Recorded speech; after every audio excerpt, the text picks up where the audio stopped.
est en 3 ans seulement été repris par une structure privée. Selon l'agence régionale de santé qui personnelle, une reprise de l'établissement n'est pas possible, elle n'est pas viable. Éric Egwenet.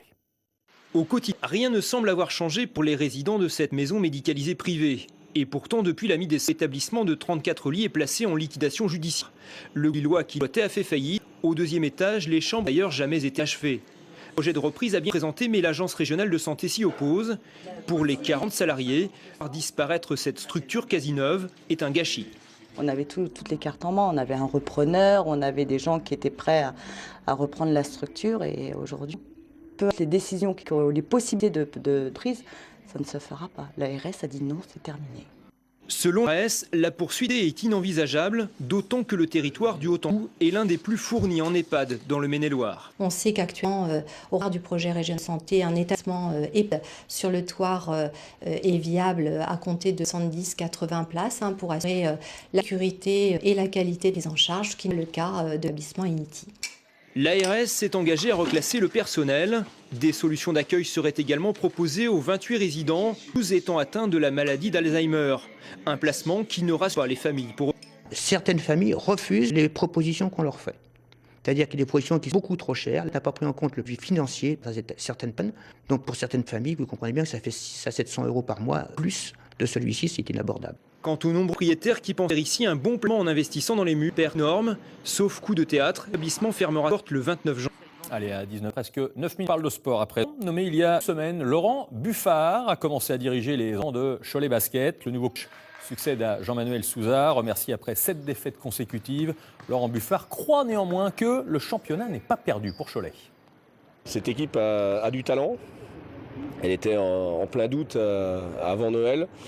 Et c'est dommage perdu 2 ou 3 matchs de 2 points parce qu'autrement elle était dans les 3-4 premiers.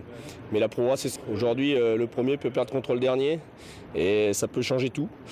Qui sera champion de France cette année? Personne ne le dire aujourd'hui. L'année dernière on l'a vu, Nanterre se qualifie sur le dernier match à la 8e place et devient champion. Et nous justement il nous reste à peu près 25 matchs à jouer jusqu'à la saison. C'est 25 finales qu'il faut dans la tête des joueurs, on se mette ça dans la tête.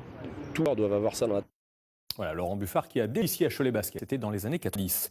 Et puis football, 16e finale de la Coupe de France. Le SCO d'Angers recevra Sochaux, club de Ligue 1. Le match aura lieu le 21 ou le 20 janvier. Quant au club de La Roche-sur-Yon, il fait appel à la Fédération France Football suite au match perdu contre le CA Bastia. En effet, le club de La Roche-sur-Yon, qu'un joueur corse non qualifié à joueur qu'il ne devait pas. On parle d'histoire à présent. Dans 2 jours, cela fera 500 ans qu'elle décédait. C'était à Blois, mais c'est surtout à Nantes qu'Anne de Bretagne est restée célèbre. Qui était exactement celle qui fut couronnée 2 fois reine de France? Un portrait signé Evelyne Jousset et Jean-Pierre Brénuch. Voilà 5 ans qu'Anne de Bretagne occupe l'un de l'histoire et c'est un exploit. Nantes aujourd'hui, sentinelle, semble veiller sur mémoire, une trace légère et tenace. En 2007, Nantes lui consacra une exposition inédite, Histoire et mythe d'Anne de Bretagne, un titre qui veut tout dire. La première image, la figurative, la représentant, ne date que de ses 11 ans. Donc peu de choses à montrer lorsqu'il s'agit de parler d'elle directement. Le personnage est étrangement familier au public, mais il ne sait pourquoi. Et lui indiquer qu'il ne connaît finalement pas vraiment le personnage, ça trouble. Et ça lui apprend finalement qu'Anne de Bretagne est une reine médiévale sur laquelle on a de traces. Du duc de Bretagne, soit 2 et de Marc de Foix, un héritier mâle, Anne de Duchesne.